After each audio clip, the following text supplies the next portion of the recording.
Hey guys, welcome back to my channel and welcome to a kind of year in review, year end, looking back, looking ahead, resolutions type video.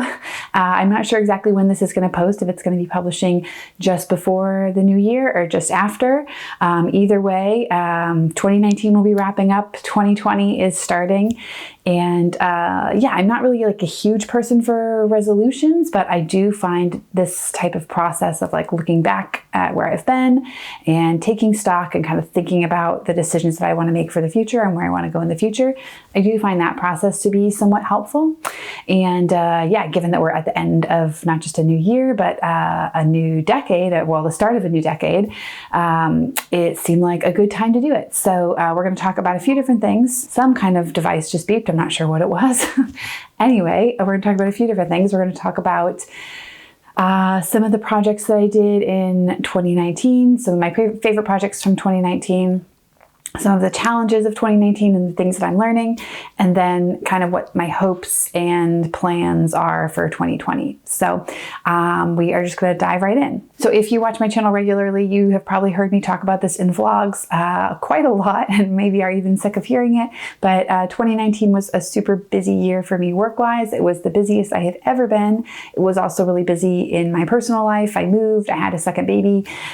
So it has just been a wild year with lots of really good things, but a lot of challenges as well.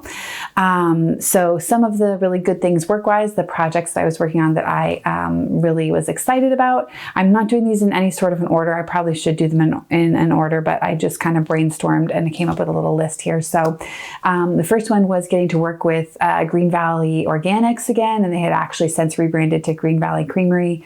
I did all of the illustrations for their line of organic products. When was that? I think it was like 2017 and the beginning of 2018.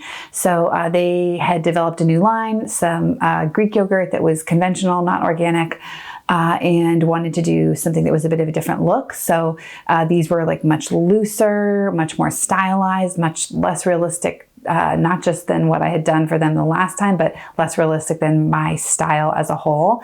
And it was really interesting because you might think, oh, well, it'll be so easy to do this style of illustration. This is so much simpler. But for me, it was actually really challenging because I had to kind of reevaluate my whole process. And yeah, the way that I make artistic decisions really didn't necessarily translate as well to that. So it took me a bit to get up and going. I had to practice quite a bit to do it. But it turned into a really fun project, and I was super excited to get to work on it. So thank you to Enlisted, the design and branding agency that I worked with, for coming back to me again. Next up, I got to work with a Canadian agency. They were doing the branding for the yogurt company Liberté, or I think that's how you say it, Liberté.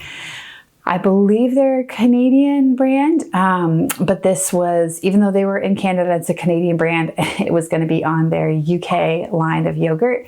So it was just one illustration for them. It was this honey illustration that went on some of the yogurt packaging, and that came out later this year, just actually not that long ago. So that was another really fun project. I did a lot of work for the dairy industry this year. And on that note, another dairy industry project was for Good Culture cottage cheese. And this project, again, if you watch this channel, you remember I was working on this like while we were moving. So it was super stressful, but also like, again, a really fun project. And I really liked working with this client. I did the whole range for their cottage cheese rebranding, and it was a little bit different. I think I did a video about it. I don't remember. If I haven't done a video about this, let me know if you'd like to see a longer video about this, because it was a bit of a different process for me. I did the individual illustrations and then like combined them in different compositions and painted over them digitally to give them a more cohesive look. And I think I talked about it on Instagram, actually. I don't think I talked about it in a video, but I could do a dedicated video about that. But that was sort of a jump for me in terms of my process. I had done a little bit of like digital overlays here and there, but I had never had digital painting be such a big integral part of any project before. So I still did all of the components completely by hand, but then combining them digitally, that just gave the client more flexibility to use the illustrations in different ways. Yeah, again, a really fun project. Okay, so switching gears to editorial illustration, I was able to work this year with the Wall Street Journal a couple of times, which was really huge. It was something I had on my dream client list for a long time. I'm still looking at you, New York Times, still on my list, but yes, it was super fun to get to work with the Wall Street Journal. I did a couple of larger scale header illustrations for their lifestyle section of the paper called Off Duty, and they were recipe illustrations. And one was actually for a recipe that was by, I think the recipe was by Stella Parks of Brave Tart. And then there was also a bakery owner of a bakery that I really love, Flour Bakery, who was quoted in the article. So there were all these cool connections because I follow both of them on Instagram, and I had for years before this assignment came along. So yeah, getting to do that and getting to kind of have that connection. And then Stella Parks actually took home the original. So that was really cool. And then the other one was more of a savory recipe. But yes, overall, really excited to have gotten to work with Wall Street Journal. Also got to work with Oprah Magazine, or I think it's officially called the Oprah Magazine. Got to work with them a couple of times on several different spot illustrations. They have a few different art directors. So I worked with a couple of different art directors for the different projects. And yeah, really enjoyed that process as well. They gave me some subjects that I don't often get for spot illustrations. Like I got to paint a house. That's not something I've done a lot of. I have done it, but it's, not a big part of my repertoire. I got to paint a house, got to paint some plants, some more landscapey type things. And then they also had me do a portrait. And I really want to do more portraits. I've been enjoying doing portraits, and I don't get that many editorial commissions for portraits. I wouldn't really ever expect to get portrait commissions for packaging, but given the amount of editorial illustration I do, I would love to do more portrait illustration. So it was fun to at least get to do one. And then the last editorial thing I'll mention is continuing to work with Milk Street Magazine. And that's been really neat because I've been working with them for a couple of years now, and the relationship has kind of grown and evolved, and I've been doing larger and more complex illustrations for them. So this year, I think, was the first year that I did all year long. I did all of their inside back covers. So that was why I wanted to mention it. And those illustrations have become some of my favorite editorial ones to work on because I love the subjects that they choose, and I often end up learning a lot. If you, again, watch this channel, you guys know I love food and cooking. So I love working on something that I actually get to learn from at the same time. So yeah, those are kind of 3 packaging projects, 3 editorial projects. And then I'm not mentioning everything. I just thought I would hit on some of the big ones, the ones that I really enjoyed and were kind of the what's a good word? Not the cornerstones, but like the landmarks, the big landmarks for the year. And then the 2 others are working for Aquidneck Land Trust. And that was a project to do illustrations for trail signs. This was another kind of dream project because I have wanted to do more scientific illustration and more natural science illustration for a long time. So this was just the perfect opportunity. I got to get, again, really nerdy and learn a lot of stuff about how different plants grow and the different parts of plant anatomy. And then also did some wildlife illustrations for them. And they're a nonprofit kind of, I don't think it's officially a state park. I think it's like a privately owned trust, but they have this land that has trails on it and they manage it. So they were using these illustrations on trail signs. So yeah, that was, again, a super cool project. And the last thing I thought I would mention was Skillshare, because even though they're not like a client, it has become something that I set aside time to work on, and I was really trying to prioritize it this year. I think my goal this year had been to do 6 classes, and I think I made 5 new classes. I should have looked at that before I made this video, but I was hoping / trying to do classes like every 6 or 8 weeks, but that was just an unrealistic pace. As I have learned, classes take a lot of work to make, a lot of time and a lot of work. So yeah, I didn't get as many done as I wanted to, but it was definitely a big thing that I worked on this year, and something that I am really proud of. Okay, moving on. I'm going to try to keep this as quick as possible. Moving on to what I have learned this year, some of my biggest lessons from 2019. These aren't really in any particular order, but you probably will notice a theme here. The first one is that I am feeling like I need to learn to be more realistic when it comes to scheduling. I got much better a couple of years ago about being more realistic when it came to budgets and what I needed to quote clients, but I had a realization this year that whenever a client comes to me with a timeline, unless it is just absolutely insane, like not at all possible, I will try to find a way to say yes to it. And this ends up making me really stressed because a lot of the time the client will propose timelines that are just not, well, they're technically feasibly possible, but they're really, really challenging for me. So I want to find a way to be better about that. And on a related note, I think I need to get better at the idea of potentially having to turn down some projects if the timelines don't work.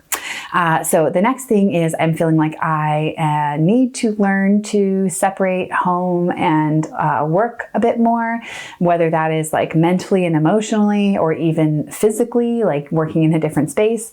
Again, if you follow me on Instagram, you have probably heard me talking about this some. But yeah, I'm feeling like there needs to be a little bit more separation between work and life so that when I'm working, I can focus on working. And when I am living life and being a mom, I can focus 100% on that. And the next thing is I am trying really hard, noticing that I need to let go of the idea of being able to reply to every single email, to every single comment. It feels crazy, silly, narcissistic. I don't know. It doesn't feel good to complain about that. It feels like it makes me feel icky when I complain about that. Because I love when you guys comment, and I do read all of your comments and I read all of your emails. But it's become just this really tricky catch-22 for me, where I so appreciate and value that, but I also am just not able. It's not humanly possible for me to reply to everything and then also do the things that I need to do for work and for my family. So yeah, I don't really know what to do about that yet, but I am just noticing that there's a limit there, and that's something that I need to, maybe handle differently and learn to accept as we move into 2020. Another thing, this is like really kind of concrete and practical, but I have been learning to use more digital painting in my work. Previously, I was like pretty much exclusively, I would say definitely before 2018, but even in 2018, I hardly did anything digital. But 2019, I have done a lot more kind of combining traditional and digital. If I'm working on a personal piece, I still do it pretty much exclusively traditional because I love it. But there are some things that I have just had to accept and learn that they're way quicker to do digitally. And if I'm under a tight deadline and I'm balancing multiple projects, giving myself permission to use some digital painting, to incorporate digital painting with Procreate on my iPad. That's what I use along with the traditional media. That's just given me a lot more flexibility and enabled me to do some projects that I wouldn't have been able to do before. So that's been a big thing, a big development this year. And yeah, I think the overall theme of 2019 is just like noticing limitations, whether they're, around needing to finish a project in a certain amount of time. So needing to accept that I can do something digitally, or whether they're around like separating family and work life, or I feel like the overall theme is just these noticing the boundaries, noticing the limitations, and learning to accept them. So that accepting those boundaries, learning to work within limitations and not feel bad about it, that is the sort of number one thing that I am taking into 2020, the hope that I'm taking into 2020. The thing I would like to get better at and learn more. But then in addition to that, I have some other kind of concrete 2020 hopes and goals. Those are that I would like to do 4 new Skillshare classes. And you can tell I have learned from last year when I said I wanted to do 6 new classes or produce one every 6 to 8 weeks. That's just not realistic. So I'm aiming to do 4 new classes this year. And I want to try to kind of branch out and do some stuff more in the creative business category, in addition to to like actual art skills and illustration. The next thing I want to do is be proactive about looking for new opportunities or ways to share my work, to collaborate with other artists, to connect with other artists. I think I can be, I hope this doesn't sound conceited, but like I can be kind of a machine when it comes to churning out work. I can get into this zone where I am just making a lot of work. And that was a learned skill. That's something I've gotten better at doing over time. But I feel like I've put so much energy into that, so much energy into just making work, into churning out work. And I do, obviously I try to share stuff. I'm here on YouTube, I'm on Instagram. I put stuff on Twitter. I'm not so good at Facebook right now, but anyway, I do put my content out there and I do share it, but by and large, the focus is on making the work, and then the sharing the work is kind of an afterthought. So yeah, I want to look for, I want to learn to be better about about trying to share work in a meaningful way, and I don't necessarily mean like posting more on Instagram, but I mean, like thinking about what I want to share and writing a thoughtful description, even if that means I'm only sharing like once or twice a week. And then the other side of that is trying to look for ways to connect with other people, to collaborate, maybe to reach out to different blogs or podcasts or whatever, and see if there are some of those overlapping integrations that I can do, in addition to just putting work out there. Because what I do right now is like I put so much effort into making work, into making a lot of work, and then I just like casually put it out there and very little effort into actually sharing the work. I hope that makes sense, but that is something I want to put more effort into and learn to grow in 2020. And I feel like I have said this for the last few years, so maybe I should just take it off my list, but I do want to get better about prioritizing my client quarterly emails. I want to figure out a way to do it where it doesn't feel overwhelming. And so maybe that's the concrete goal. Maybe I'm going to need to accept that not every single email would be a personal email where I've chosen all of the images by hand to go to that specific client. And, at this point, I may be able to do that with some clients, but I'm not going to be able to do it with everybody. So I want to find a way to make sure I get my quarterly updates out, but then also, again, accepting limitations and trying to do it in a way that works for me, that is realistic and isn't gonna, just make me endlessly procrastinate and never get the work done. Okay, just a couple more things. Another thing I want to work on, that I am going to work on, I've already put plans in place, is doing more in-person stuff. So I have already booked gotten my ticket and booked my Airbnb. I still have to get my flight, but I'm going to Icon this summer. It's at the end of June, beginning of July. Icon is the illustration conference, and I've never been before. I have heard from other illustrators that it's a good thing to do. I am super nervous about it, have a lot of anxiety about going, feel like I'm not really going to fit in because my work is more realistic, and I feel like the classic illustrator is more of like a conceptual person. But anyway, setting all that aside, I'm going to go, even though it makes me uncomfortable. I'm going to try to push myself that way. And then on the in-person note, again, if you watch this channel, you'll know that I am getting a studio. I have already gotten the studio actually, but I'm moving in January of 2020. So depending on when this publishes, I may already be in the process of moving in. So that's going to give me kind of more of a ability to have in-person events, to have like open studios and meetups and stuff. So being there more in person, meeting other people, meeting other illustrators.